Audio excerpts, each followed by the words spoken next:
বন্ধুরা, সুপারহিরোদের কাছে অনেক ধরনেরই সুপার পাওয়ার রয়েছে। যেমন কিছু সুপারহিরো হাওয়াতে একেবারে উঠতে পারে এবং কিছু কিছু সুপারহিরো অনেক ভারী জিনিসকেই অতি সহজে তুলে নিতে পারে। কিছু কিছু সুপারহিরো আবার লাইটিং ব্লাস্টকে প্রডিউস করতে পারে। এমনকি কিছু সুপারহিরো ম্যাজিককেও ব্যবহার করতে জানে। কিন্তু এই সমস্ত সুপার পাওয়ারদের মধ্যে এমন একটি সুপার পাওয়ার এমনও রয়েছে যেটি সব থেকে বেশি পরিমাণে অসাধারণ, এবং সেই সুপার পাওয়ার হলো হিলিং ফ্যাক্টর। এবং এই সুপার পাওয়ারকে ব্যবহার করে সুপারহিরোরা নিজেদের ইনজারিগুলোকে খুব তাড়াতাড়ি হিল করার সাথে সাথে এমনকি সেই সুপারহিরো তার বডি থেকে কেটে যাওয়া অংশকে একেবারে সে রিজেনারেট অর্থাৎ রিগ্রো করে নিতে পারে। এই কারণে কোনো সুপারহিরোর হিলিং ফ্যাক্টর যদি অনেকটাই বেশি পরিমাণে ফাস্ট হয়ে থাকে তখন সে অনেকটাই বেশি পরিমাণে আনডিফিটেবল, আনডিস্ট্রাক্টিবল, এমনকি প্রায় অমরও হয়ে যায়। বন্ধুরা, আজকের এই ভিডিওতে আমরা মার্ভেলের 10টি এমন হিরো এবং অ্যান্টি হিরোর সম্বন্ধে কথা বলবো যাদের হিলিং ফ্যাক্টর সব থেকে বেশি পরিমাণে ফাস্ট হয়ে থাকে। বন্ধুরা, এখানে আমরা মার্ভেলের সেই সমস্ত ক্যারেক্টারদেরকে নিয়েই কথা বলবো যাদেরকে আমরা এখনো পর্যন্ত লাইভ অ্যাকশন মুভি অর্থাৎ মার্ভেল সিনেমাটিক ইউনিভার্সের মধ্যে দেখতে পেয়েছি অথবা দেখতে পাবো। এই জন্য বন্ধুরা, এই ভিডিওর মধ্যে আপনারা মার্ভেল কমিকের কোনো ক্যারেক্টারকে দেখতে পাবেন না। বন্ধুরা, আজকের এই ভিডিওটা অনেকটাই বেশি পরিমাণে ইন্টারেস্টিং হতে চলেছে। বন্ধুরা, তাই ভিডিওটাকে শেষ পর্যন্ত দেখতে ভুলবেন না। বন্ধুরা, ভিডিওটাকে শুরু করার আগে আমি আপনাদেরকে বলে দিই যে আপনারা যদি এই চ্যানেলে নতুন এসে থাকেন তাহলে চ্যানেলটিকে সাবস্ক্রাইব করবেন এবং ভিডিওটা ভালো লাগলে লাইক করতেও ভুলবেন না। নাম্বার 10, মরবিয়াস। মরবিয়াস মার্ভেল কমিকের মধ্যে একটি প্রপার ভিলেন, কিন্তু যেই মরবিয়াসকে আমাদেরকে লাইভ অ্যাকশন মুভির মধ্যে দেখানো হয়েছে সে আসলে একটি ভিলেন নয়, বরং সে একটি অ্যান্টি হিরো যে নিজের আশেপাশে থাকা মানুষকে একেবারে প্রোটেক্ট করে থাকে। যেমনটা আমরা মরবিয়াসের মুভির মধ্যে দেখতে পেয়েছিলাম, যখনই মরবিয়াসের ব্লাড কনজিউমের দরকার হয়ে থাকে তখন সে রিয়েল ব্লাডকে একেবারে কনজিউম করার জায়গায় সে সবসময় সিনথেটিক ব্লাডকে একেবারে কনজিউম করে থাকে এবং সে সবসময় নিজেকে অন্য জীবের হাত থেকে বাঁচানোর জন্য সে সবসময় নিজেকে রক্ষা করে। মরবিয়াস মার্ভেল ইউনিভার্সের খুবই শক্তিশালী একটি ক্যারেক্টার যার কাছে শার্প সেন্সেস এবং লাইট ভিশনের মতো অনেক অসাধারণ পাওয়ার রয়েছে। এর সাথে সাথে মরবিয়াসের কাছে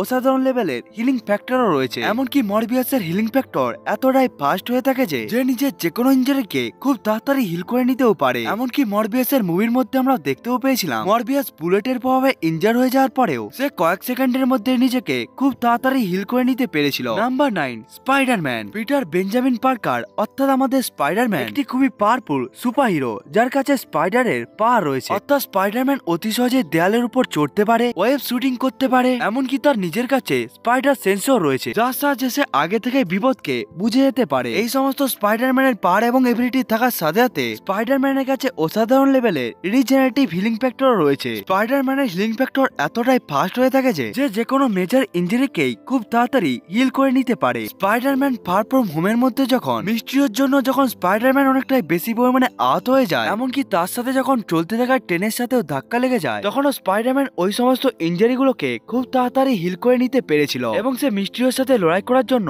সে আবার দাঁড়িয়ে পড়েছিল। এমনকি মার্ভেল কমিকের মধ্যে যখন স্পাইডারম্যান লড়াই করার সময় যখন নিজের চোখকে সে একেবারে হারিয়ে ফেলেছিল তখন তার দুটো চোখকে একেবারে ঠিক করার জন্য অর্থাৎ তার দুটো চোখকে একেবারে হিল করার জন্য শুধুমাত্র 2 ঘন্টারই দরকার হয়েছিল। এমনকি যখন স্পাইডারম্যানের একটি হাত খুবই খারাপভাবে ভেঙে গিয়েছিল তখন স্পাইডারম্যান এক রাতের মধ্যেই নিজের হাতকে ঠিক করে নিয়েছিল। Number 8, Thor. God of thunder Thor হলো একজন অ্যাসগার্ডিয়ান গড। এই জন্য তার কাছে god like strength, god like durability, এমনকি তার কাছে সুপার স্পিড থাকার সাথে সাথে তার কাছে গড লাইক হিলিং ফ্যাক্টরও রয়েছে যার ফলে থর বড় বড় অ্যাটাককে অতি সহজে সহ্য করে নিতে পারে এবং ওই সমস্ত ইনজারি গুলোকে থর খুব তাড়াতাড়ি হিল করে নিতেও পারে। এমনকি থর এতটাই বেশি পরিমাণে পাওয়ারফুল যে যখন থ্যানোস পাওয়ার স্টোনকে ব্যবহার করে থরকে অনেকটাই বেশি পরিমাণে ইনজার্ট করে দিয়েছিল তখনও থর ওই ইনজারিকে খুব তাড়াতাড়ি হিল করে নিতে পেরেছিল। থরের প্রথম মুভির মধ্যে যখন ডিস্ট্রয় আর্মার থরের উপরে অ্যাটাক করে দিয়েছিল তখনও থরের কাছে মিওনির এসে যাওয়ার পর তখন থর একেবারে ঠিক হয়েও গিয়েছিল। এমনকি অ্যাভেঞ্জার ইনফিনিটি ওয়ারের মধ্যে যখন থর নিউটন স্টারের পাওয়ারকেও একেবারে সহ্য করে নিয়েছিল, যখন সে নিজের হাতে স্টর্ম ব্রেকারকে একেবারে তুলে নিয়েছিল তখনও সে পুরোভাবে একেবারে হিল হয়ে গিয়েছিল। থরের হিলিং ফ্যাক্টর এতটা বেশি পরিমাণে ফাস্ট হওয়ার পরেও থরকে এই লিস্টের মধ্যে আমরা এই জন্যই পিছনে রেখেছি কারণ থরের হিলিং ফ্যাক্টর তখনই খুব ফাস্ট হয়ে থাকে যখন থরের কোনো ওয়েপেন থরের হাতে থাকে। থরের কাছে যদি কোনো ধরনের ওয়েপেন না থাকে তখন তার হিলিং ফ্যাক্টর কিছুটা স্লো হয়ে যায়। এর সাথে সাথে থর নিজের ইনজারিকে খুব তাড়াতাড়ি হিল করে নিতে তো পারে। পারে, কিন্তু তার কোনো বডি পার্ট কাট হয়ে যাওয়ার পর সে ওই বডি পার্টকে আর রিজেনারেট অর্থাৎ রিগ্রো করতেও পারে না। এমনকি আমরা থর র‍্যাগনারকের মধ্যেও দেখতে পেয়েছিলাম হেলা যখন থরের একটি চোখকে একেবারে ফাটিয়ে দিয়েছিল তখন থর ওই নিজের চোখকে আর রিজেনারেট করতে পারেনি। এমনকি মার্বেল কমিকের মধ্যেও যখন থরের একটি হাত কেটে গিয়েছিল তখন ওই হাতটি আবার রিজেনারেট না হওয়ার কারণে সে উরুমিটেল দিয়ে তৈরি একটি নতুন হাতকেও একেবারে পরে নিয়েছিল। Number 7, ghost rider. Ghost rider আসলে হলো একটি স্পিরিট অফ দ্য ভেঞ্চার যে ভিন্ন ভিন্ন সময়ের মধ্যে ভিন্ন ভিন্ন মানুষকে নিজের পাওয়ার এবং এবিলিটিকে একেবারে দিয়ে দিয়েছিল। ঘোস্ট রাইডার আসলে খুবই বেশি পরিমাণে পাওয়ারফুল, এই কারণে তার হিলিং ফ্যাক্টরও এতটাই বেশি পরিমাণে অসাধারণ হয়ে থাকে যে এরপরে সে যখন নিজের হোস্টকে নিজের পাওয়ার দিয়ে থাকে তখন সে তার হোস্টকে খুব তাড়াতাড়ি হিল করিয়ে দিতেও পারে। এমনকি ঘোস্ট রাইডারের মুভির মধ্যে এটাকে অনেকবারই দেখানো হয়েছিল। জনি ব্লেচ অনেকটা বেশি পরিমাণে ইনজার্ড হয়ে যাওয়ার পরেও ঘোস্ট রাইডার নিজের হিলিং ফ্যাক্টর এবং রিজেনারেটিভ ফ্যাক্টরকে ব্যবহার করে সে তার হোস্টকে খুব তাড়াতাড়ি হিল করে দেয়। Number 6, moon night. Moon night আসলে এমন একটি সুপারহিরো যে ইজিপশিয়ান মুন গড খনসুর কাছ থেকে নিজের পাওয়ার এবং এবিলিটিকে পায়। এই জন্যই মুন নাইটের কাছে একটি ইজিপশিয়ান গডের মতো সমস্ত ধরনের পাওয়ার এবং এবিলিটি রয়েছে। মার্বেল কমিকের মুন নাইট একটি সাধারণ মানুষ যে রাতের বেলা নিজের স্যুটকে পরে নিয়ে খারাপ কাজের বিরুদ্ধে একেবারেই সে লড়াই করতে থাকে। কিন্তু যে মুন নাইটকে আমরা মার্বেল সিনেমাটিক ইউনিভার্সের মুন নাইট সিরিজের মধ্যে দেখতে পেয়েছিলাম তার পাওয়ার একেবারে নেক্সট লেভেলের হয়ে থাকে। কারণ মুন নাইট সিরিজের মূল লাইট যতক্ষণ পর্যন্ত সে নিজের হিউম্যান ফর্মে থাকে অর্থাৎ যতক্ষণ সে মার্ক স্পেক্টর হয়ে থাকে ততক্ষণ পর্যন্ত সে একটি নর্মাল হিউম্যানের মতোই তো হয়ে থাকে। কিন্তু যখনই সে মুন নাইটের মধ্যে একেবারে ট্রান্সফার হয়ে যায় তখনই সে গড লাইক স্ট্রেংথ, ডিউরেবিলিটি এবং অ্যাডভান্স হিলিং ফ্যাক্টরের একেবারে মালিক হয়ে যায়। এমনকি মুন নাইটের হিলিং ফ্যাক্টর এতটাই বেশি পরিমাণে সুপিরিয়র হয়ে থাকে যে যার ফলে কোনো শার্প অবজেক্ট এবং যে কোনো অস্ত্রকে যদি মুন নাইটের শরীরের ভিতরে একেবারে আর পার করে দেওয়া হয় তখনও মুন নাইট ওই ইনজারি থেকে নিজেকে খুব তাড়াতাড়ি হিল করে নিতে পারে। Number 5, Groot. গ্রুটের হিলিং ফ্যাক্টরকে আমরা অনেকবারই দেখেছিলাম, কারণ যখনই গ্রুটের হিলিং ফ্যাক্টরের ব্যবহার করার দরকার হয়েছিল তখন সে প্রত্যেকবারই ওই হিলিং ফ্যাক্টরকে ব্যবহার করেছিল। এমনকি অ্যাভেঞ্জার ইনফিনিটি ওয়ারের মধ্যে যখন স্টর্মব্রেকারকে বাড়ানোর জন্য কোনো ধরনের হ্যান্ডেল কার পাওয়া যাচ্ছিল না তখন গ্রুটই সেই ক্যারেক্টার ছিল যে নিজের একটি হাতকে একেবারে স্যাক্রিফাইস করে দিয়ে স্টর্মব্রেকারকে ক্রিয়েট করার জন্য অনেকটাই বেশি পরিমাণে সাহায্য করেছিল। এমনকি গার্ডিয়ান অফ গ্যালাক্সি ভলিউম 1 এর মধ্যে যখন গ্রুট যখন নিজেদের বন্ধুকে বাঁচানোর জন্য নিজেকে যখন পুরোভাবে স্যাক্রিফাইস করে দিয়েছিল কিন্তু এরপরেও রকেট রকুন যখন গ্রুটের বেঁচে যাওয়া অংশগুলোকে একেবারে প্ল্যান্ট করে দেয় তখন গ্রুট নিজেকে আবার হিলিং ফ্যাক্টরের সাহায্যে রিগ্রো করে নেয়। গ্রুট আসলে ফ্লোরা পা নামক একটি পিসিস থেকে বিলংস করে যেটি আসলে একটি লিভিং প্ল্যানেটের পিসিস। এই জন্য গ্রুটের ফিজিওলজি একটি প্ল্যানেটের মতো হয়ে থাকে যার ফলে সে নিজেকে হিল এবং রিগ্রো করে নিতে পারে। Number 4, Hulk. হাল্ক নিজের অনেকটাই বেশি পরিমাণে শক্তি এবং রাগী নেচারের জন্য সে অনেকটাই বেশি পরিমাণে জনপ্রিয়ত, কিন্তু এরপরেও হাল্ক নিজের হিলিং ফ্যাক্টরের জন্য অনেকটা বেশি পরিমাণে জনপ্রিয়। হাল্ক এমনিতে এতটা বেশি পরিমাণে ডিউরেবল যে যার উপরে গান ফায়ার, শার্প অবজেক্ট এমনকি মিসাইল অ্যাটাকেরও কোনো প্রভাব পড়ে না তার উপরে। কিন্তু এরপরেও যদি হাল্কে কোনোভাবে ইনজার্ট করে দেওয়া হয় তখনও হাল্কের হিলিং ফ্যাক্টর এতটাই অসাধারণ হয়ে থাকে যে যার ফলে সে নিজেকে পুরোভাবেই হিল করে নিতেও পারে। ইমমর্টাল কমিকের মধ্যে হাল্কের চেস্টের উপরে একেবারে অ্যাটাক করে তাকে একেবারে ব্লাস্ট করে দেওয়া হয়, কিন্তু এরপর হাল্ক নিজেকে একেবারে রিকভার করে নিতে পেরেছিল। এসব ছাড়া একবার কমিকের মধ্যে হাল্কের ব্রেনও একেবারে ড্যামেজ হয়ে গিয়েছিল, কিন্তু এরপরেও সে নিজের ব্রেনকে একেবারে রিগ্রো করে নিতে পেরেছিল। এমনকি হাল্ক একবার কঙ্কালে পরিবর্তন হয়ে যাওয়ার পরেও সে নিজের বডিকে আবার পুনরায় রিগ্রো এবং রিজেনারেট করে নিতে পেরেছিল, সেটিকেও শুধুমাত্র কয়েকটি সময়ের মধ্যে। এখান থেকে আমরা বুঝতে পারি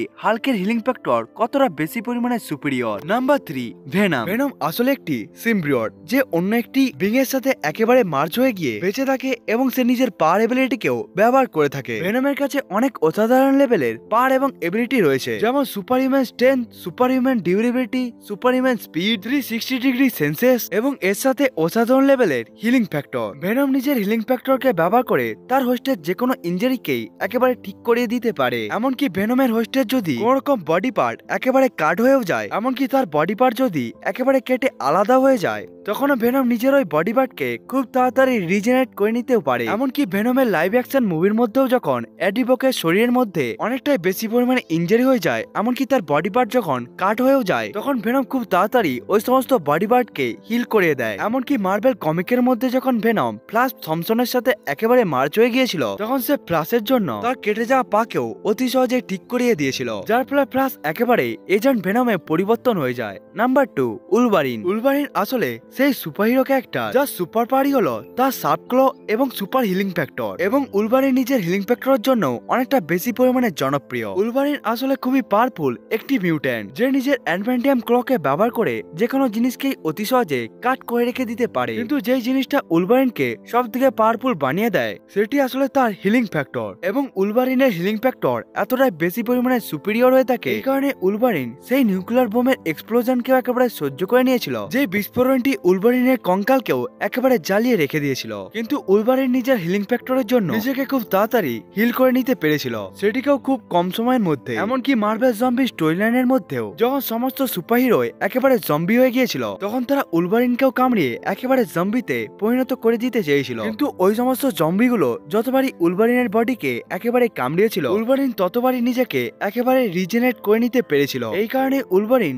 আজ জম্বিতেও পরিণত হয়নি। Number 1, Deadpool. এটাতে কোনো সন্দেহ নেই যে মার্ভেলের সমস্ত ক্যারেক্টারদের মধ্যে সব থেকে সুপিরিয়র হিলিং ফ্যাক্টর হলো ডেডপুলের। ডেডপুল এবং উলভারিনকে নিয়ে অনেকটাই বেশি পরিমাণে ডিবেট চলেই থাকে, এদের দুজনের মধ্যে কার হিলিং ফ্যাক্টর সব থেকে অসাধারণ বলে। এবং আপনারা যদি মার্ভেল কমিকের বড় বড় ইভেন্টকে দেখে থাকেন তখন আপনারা পরিষ্কার জানতে পেরে যাবেন যে নিজেকে হিল এবং রিজেনারেট করার জন্য ডেডপুলের থেকে আগে কেউ নেই। এই জন্য যদি আপনি ডেডপুলের হাতকে কেটে দেন বা পাকেও কেটে দেন, এমনকি তার শরীরকে যদি দুভাগে বিভক্ত করে দেওয়া হয় তখন ডেডপুল নিজেকে আবার রিজেনারেট করে নিতেও পারবে। এবং আমরা যদি মার্ভেল কমিকের দিকে নজর রাখি তখন একবার ডেডপুল নিজেকে জ্বলে যাওয়ার পরেও সে নিজেকে আবার আগের মতোই করিয়ে নিয়েছিল। এমনকি ডেডপুল একবার নিজের মাইন্ডের মধ্যে থাকা শুধুমাত্র একটি সেলের সাহায্যে নিজেকে রিজেনারেট করে নিতে পেরেছিল। এই জন্য ডেডপুলের হিলিং ফ্যাক্টর মার্ভেল ইউনিভার্সে সমস্ত হিরো এবং অ্যান্টি হিরোর থেকে অনেকটাই বেশি পরিমাণে সুপিরিয়র। বন্ধুরা, এটি ছিল 10টি মার্ভেলের সেই সমস্ত সুপার হিরো এবং অ্যান্টি সুপার হিরো যাদের হিলিং ফ্যাক্টর অনেকটাই অসাধারণ। বন্ধুরা, আজকের এই ভিডিওটা